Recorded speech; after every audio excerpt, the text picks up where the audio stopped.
Hello, everybody, and welcome back to episode 23 of Eden's Realm.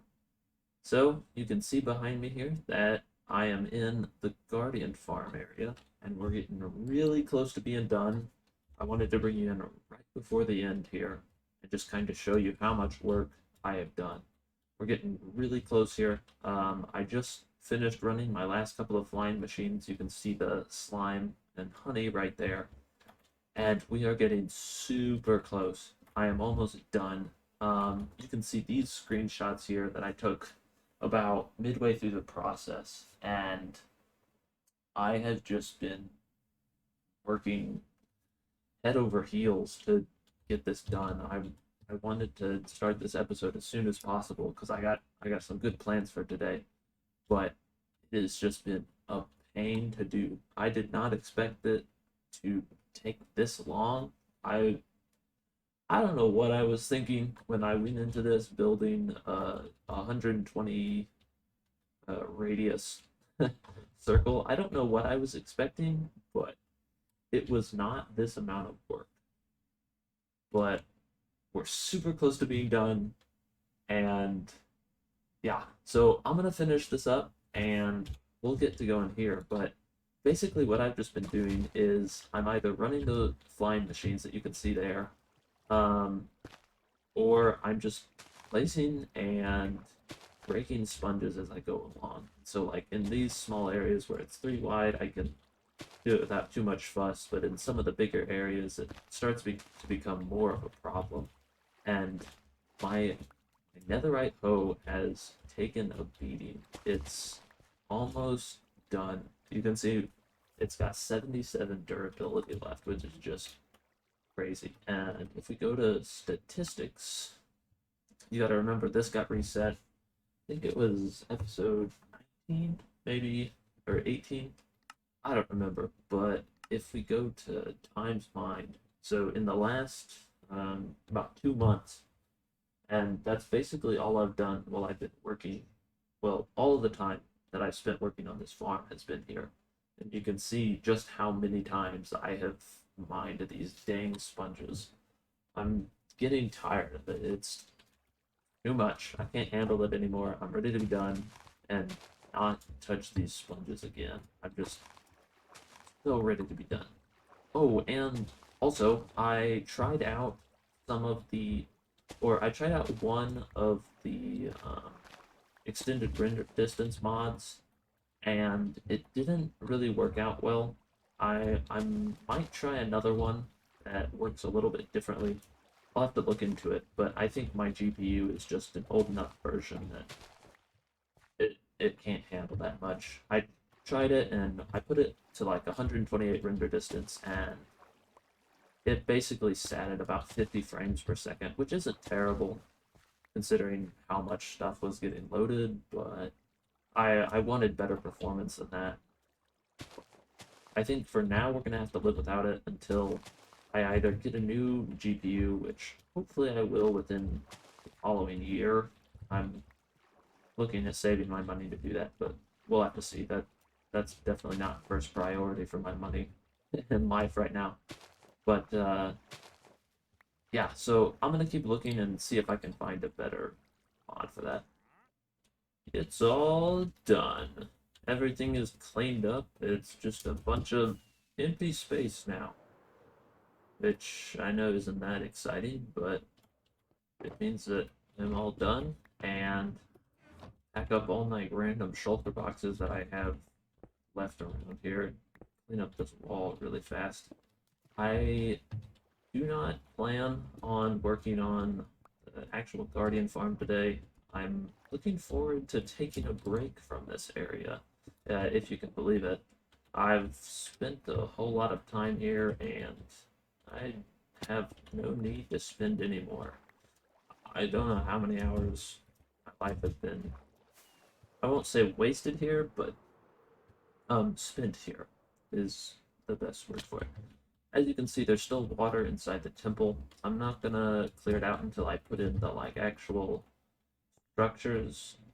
You'll see what I have planned for it whenever we get around to it. It's but that's gonna probably be a little bit. Today, what I'm thinking I'm wanting to do is first I want to go over to the build district. I think that's what I'm going to call it, the build district, and show you kind of what I've been planning over there. And well, actually, the easiest thing would be to do is to show you what I've been building in my test world. Actually, let's go ahead and do that. Okay, so you can see here kind of what I've been planning. It's the build world. Actually, I'll show you what that is over there in a second. But that's my phone goes off. What I'm planning here is like a series of terraces that go up, and this would be along the mountain. So like as you're looking from it down, you wouldn't be able to see any of the grass, but like on top we'd have a grass layer, or in this case moss, and just kind of layered in to like fill in the gaps. I think it looks like a really cool design. It's pretty simple in nature, and I think it allowed me to just freestyle it as I go along and not like plot out every single point. But I don't know. And I got this inspiration from I'm reading through the inheritance cycle right now, and in there, the dwarf city of Tarnag is mentioned, and so it it basically is talking about how the dwarf city is like alongside the mountain, and it has a series of terraces that are built into the stone, and basically like as it just goes up, the buildings get more and more prestigious, and like the bottoms are farms, and I thought that'd be a really cool build style for one of the like areas in that build district. So I think that's a really cool idea. I'll have to try and implement it well, I think, but I think it'll look really cool. I've been running the stone generator or the cobblestone generator a lot so that we can smelt up more stone and smooth stone, and I might have to go out mining for some andesite. We'll have to see. We head over here, we can see what I was thinking I would do for some decoration on the Guardian farm, but as you can see, it really doesn't look all that cool. I'd seen this done before and I thought it looked really cool, and it just doesn't look as cool as I thought it would.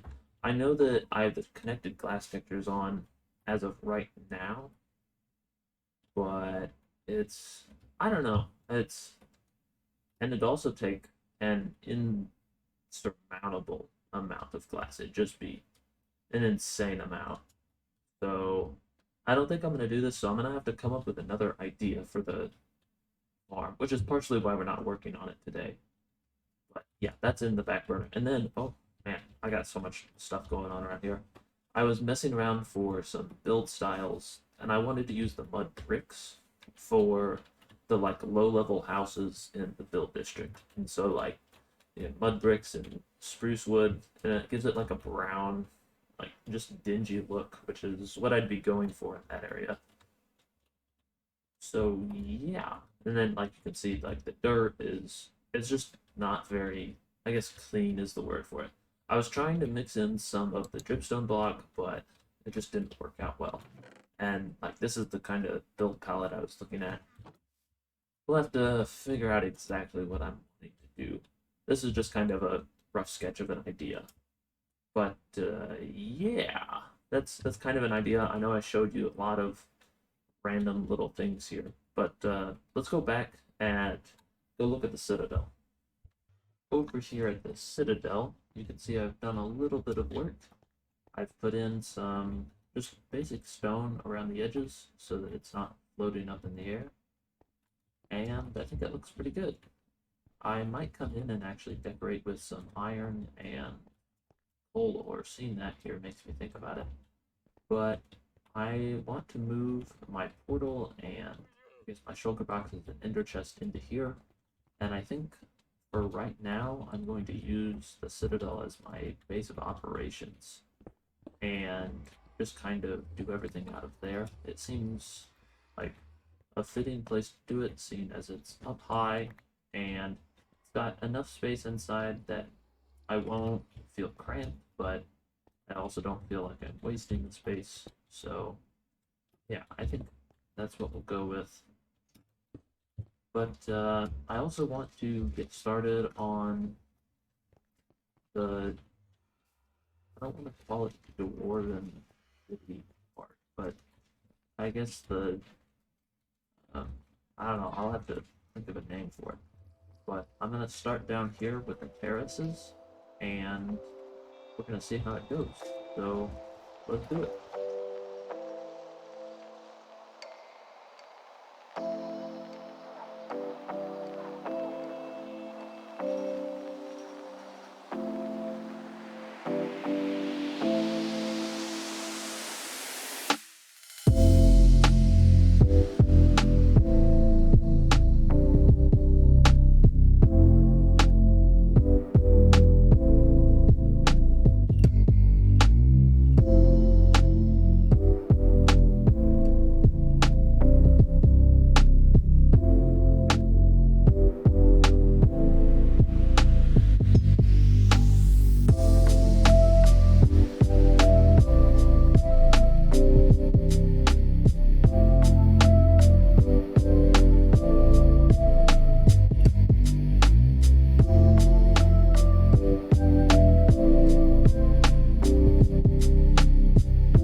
I know that that was a pretty short time lapse, but I just wanted to kind of get a feel for what this was going to look like and not really complete an entire area, I guess. And so I just need to finish up this wall right here. I haven't really been doing that much texturing. I've done a little bit of andesite, cobblestone here and there, but I haven't really done a whole lot. And I think I'll just actually end up keeping with that theme. I like how this wall looks. It's got a little bit of texture, a little bit of variation, but it's not, it doesn't stick out as something and go, wow, somebody took the time to texture that. So I think that's good, but let's take a step back and look at it. Oh gosh darn, phantoms. I hate that they don't follow the Bobcat. But yeah, that looks awesome. I need to go and sleep, but let me go to sleep and then we'll take a better look at it. So I really like how it looks from this angle. I think it looks really nice. The all of the pillars and stuff, they just look, it looks like it fits. Like looks like it was built in and it was made to go there. I definitely need to change some of the stuff. So where you see places like this where it's just dirt underneath, I need to go in and do something like that. That'll make it look a whole lot better. Also wonder what it looks like from down here. We go down here where eventually this path is going to be. Oh yeah, that looks really cool. Like looking at it from this angle, it looks super ominous, but you can still see. I really wanted it to be separated by the lines of the terrace, and so like sometimes like right in there you can see it's getting a little bit jumbled, but you can definitely see there's 3 different levels, and like you can imagine this going all the way up. That'll look amazing. That that looks really cool. Heck yeah. I'm super excited about this. But yeah. Let's move on from here today, but we're definitely gonna come back and refine this type of build more. But yeah, let's go. To finish off today's episode, we're going to work on the smelting system that I have down here, because I'm gonna want to be using it to smelt up all that cobblestone that we have for the, I think I don't know, the dwarven area. But the issue with this system that I had so far is that, well, these don't get unloaded quick enough. And so what I'm going to do is I'm going to tear out the unloading system that I have here and basically just redo the entire thing. I saw a video, it was a long time ago. I'm gonna have to go and find it, but it was a video about a basically you could run a minecart through the through a like system, and it would break the minecart. And since now whenever you break minecarts, they don't split up into different the minecart and the hopper, they just break into the minecart with hopper. You can use that and dispense the items in the minecart separately. So I'm gonna have to find that, but then that also means that I can tear out the entire system here that is for getting the items up, and so it'll be a little different. And I gotta remember how all this redstone works so I don't break it. But if I remember correctly, all of this was just for the transportation of items up. But I'm gonna tear all this out and then build that system, I guess. It's gonna be a little bit convoluted because it wasn't made to do this. Like, I don't even remember. I don't know. Well, I'll figure it out. So it actually hasn't been too difficult to implement. The video that I had watched was, as per usual, a video by Mango, but he said that he and Methods had worked on this idea, and that the original idea was found by some guy named Inspector Talent. So I guess if you want to find out more about this, that's probably where you should go and search. But essentially what it does is the minecart runs over this, and because this isn't a full block, it can snap to this block. But because this amethyst crystal is here, it stops it, which pushes it into the hitbox of this lava cauldron, which causes it to break, but then it is immediately sucked up by this hopper, and then I just brought it around to here. So it's a little bit convoluted, but at the end of it, it actually makes a little bit of sense, and I think it works pretty well. So what we need to do now is bring up the water. So I brought some ice. Just go ahead and break it, and then we're gonna have to figure out a way to put it into the system. It shouldn't be too difficult. It's just a normal water elevator, but I may have to dig out some of this. And then I'm gonna go and grab some sand, and we're gonna test it. Actually, I'll probably grab some cobblestone, but either way. I grabbed a little bit of cobblestone and a little bit of sand, so we can try out both. I needed some extra glass for working on because I ran out of glass, but I'll show you here in a second. Let's throw all of this in. Okay, and then we go back here. We should be able to see if it works. So, give me a second now. Or I guess, did this trigger already? Okay, so that did trigger. And here comes the second signal. So we should see it. Yep, that gets dispensed. goes along there.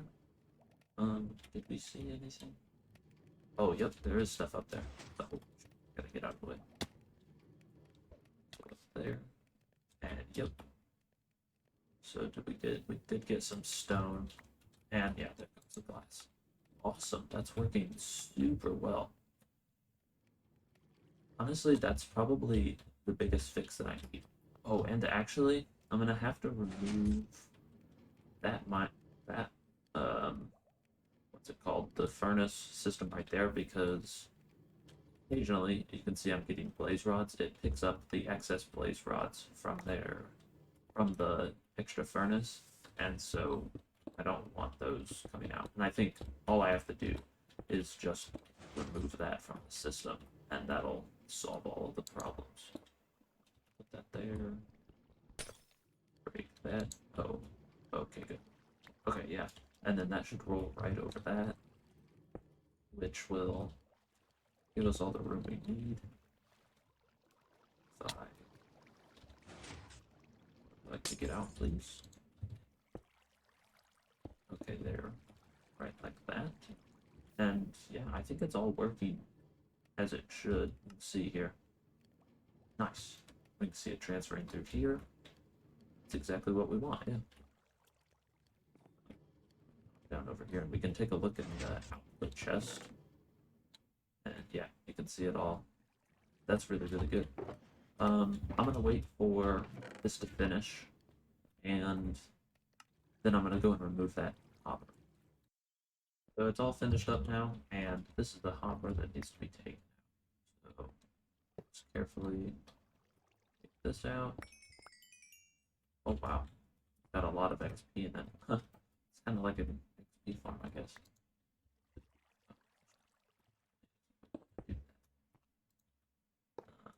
That. Like that.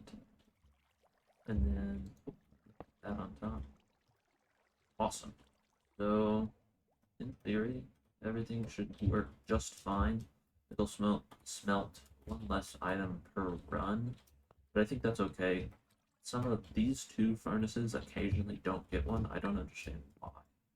They don't get an item to smelt, and so I'm partially confused by that. But if it comes back to the input with excess items, that will be just alright. Put that there. But yeah, that's basically what I've needed to do for a really long time, and I'm super happy with it. It makes everything here a whole lot more smooth. But yeah, well, I was editing the video while I was waiting, and we are just about out of time. It's right around the 20-minute mark, so I don't want to push it past here. Sometimes the longer videos, I think they don't do as well. I don't know. I'm a small content creator, who knows what anything does. But yeah, I'm gonna keep working on some ideas for the build area, and we'll see what we come up with before the next episode. But thank you very much for watching. I hope that you've enjoyed it, and I'll see you again in the next one. Take care. Bye-bye.